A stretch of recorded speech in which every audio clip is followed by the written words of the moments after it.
జగిత్యాల జరిగినటువంటి TRS party బహిరంగ సభ, వారి యొక్క పార్టీ జరిగినట్టు బహిరంగ సభలో మాజీ ముఖ్యమంత్రి కేసీఆర్ గారు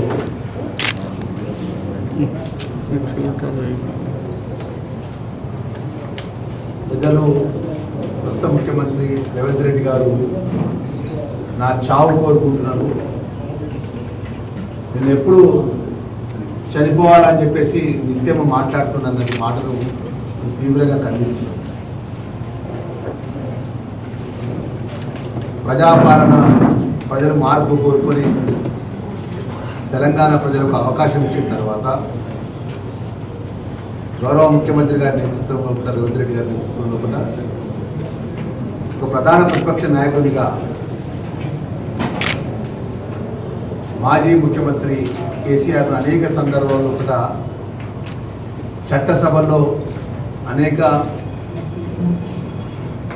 సమస్యల మీద ప్రజల యొక్క సమస్యలను పరిష్కరించడానికి స్వాగతించినారు. ఈ రాష్ట్రానికి సంబంధించిన ఇరిగేషన్ సమస్య విషయంలో కానీ, ఈ రాష్ట్రంలో ఆర్థికంగా ఈ హయాంలో జరిగిన అంశాల విషయంలో కానీ, ఈ రాష్ట్రానికి సంబంధించిన అనేక అంశాల విషయంలో కూడా 42% బీసీ కులకరణ విషయం చర్చ విషయంలో కానీ, ఏబిసిడి వర్గీకరణ చట్టసభలు చర్చ విషయంలో కానీ ప్రధాన ప్రతిపక్ష నాయకుడు ప్రజల పక్షాన వచ్చి మాట్లాడతారని చెప్పేసి అనేక సందర్భంలో కూడా స్వాగతించింది తప్ప ఇప్పుడు కూడా వారి యొక్క చావును కోరుకోలేదు. మరి వారు మాట్లాడితే తెలంగాణ ఆగమైపోయిందని మాట్లాడుతున్నారు. ఈ 2.5 సంవత్సరాల ఒకట ముఖ్యమంత్రి రేవంత్ రెడ్డి గారి నేతృత్వంలో పరిపాలనలో ఒకట తెలంగాణ ఆగమైపోయింది, పునర్నిర్మాణం కోసం నేను బయటకు వచ్చిన చెప్పాను. దేనికి ఆగమైపోయిందని చెప్పి 2014 నుంచి 18 నుంచి 23 వరకు మేమే రాజులం, మేమే మంత్రులం, మూడోసారి కూడా రాజ్యం మాదే అని చెప్పి 23 డిసెంబర్ ఎన్నికలు ఉంటే 23 జనవరి నుంచే మీరు విజయోత్సవాలు చేసుకున్నారు. మీ అందరికీ తెలుసుకుని మీడియా మిత్రులంతా సాక్ష్యం.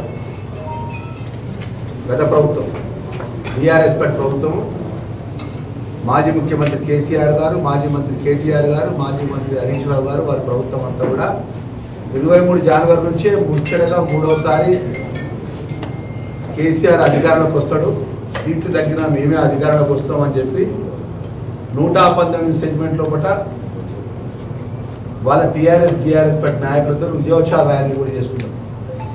కేసీఆర్ రావాలి, ఎందుకు పోవాలి? రేవంత్ రెడ్డి గారు ముఖ్యమంత్రి గారు అర్హత ఉన్న వాళ్ళు రేషన్ కార్డు ఇచ్చినందుకు పోవాలా? ప్రతి కుటుంబానికి సన్నబియ్యం ఇచ్చినందుకు పోవాలా? 200 యూనిట్ కరెంటు ఉచితంగా ఇచ్చినందుకు పోవాలా?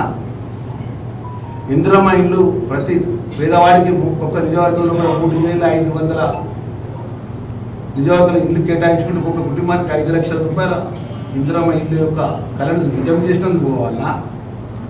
నిరుద్యోగ యువకులకు ఉద్యోగాలు ఇచ్చి ఆ ఉద్యోగాల పత్రాలు హైదరాబాద్ ఎల్బీ స్టేడియంలో నేరుగా ఇచ్చినందుకు పోవాలా?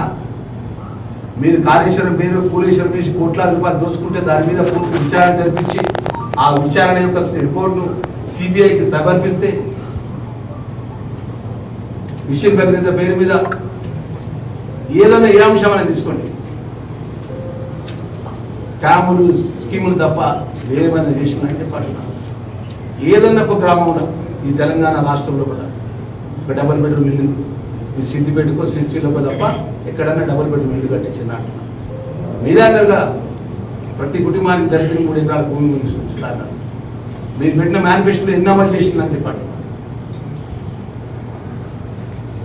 ఇది కాంగ్రెస్ పార్టీ అధికారంలోకి వచ్చినాక మీరు అప్పుల పాలు చేసి రాష్ట్రాన్ని అప్పులాకుతం నుంచి ఆర్థిక సంక్షోభం సృష్టించి అప్పచెప్పిన తర్వాత ఇలా ప్రజలకు ఇచ్చిన 6 గ్యారెంటీ పథకాలను కూడా గౌరవ ముఖ్యమంత్రి రేవంత్ రెడ్డి నేతృత్వంలో కూడా ఆర్థిక శాఖ మంత్రులు పట్టి విక్రమార్క గారి, శ్రీధర్ బాబు గారు కానీ, కొండ ప్రభాకర్ అన్న గారు, నేను కానీ, మా శాసనసభ్యులు గారు, మంత్రులందరం ప్రభుత్వం లోపల భాగస్వాములై మరి ఈరోజు సంక్షేమ కార్యక్రమాలు పెంచుకుంటూ ప్రతి నెల 1వ తారీఖున రాష్ట్ర ప్రభుత్వాలు ఉద్యోగస్తులకు జీతాలు ఇచ్చుకుంటున్నారు.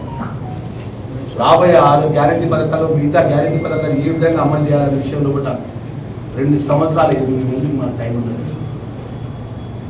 ఇప్పుడే ఎందుకు ఇంత కోపం? పునర్నిర్మాణం చేయాలి. మేము బయటకు వచ్చినాం, 2 సంవత్సరాల క్రితం చూస్తా పిల్లలు ఏం చేస్తారో చూస్తున్నా అని చెప్పి చూసి ఇప్పుడు బయటకు వచ్చిందట మాజీ ముఖ్యమంత్రి కేసీఆర్ గారు.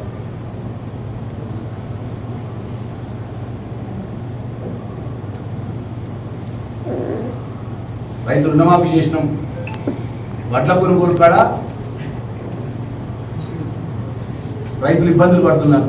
రమ్మని ఇక్కడికి వస్తారు.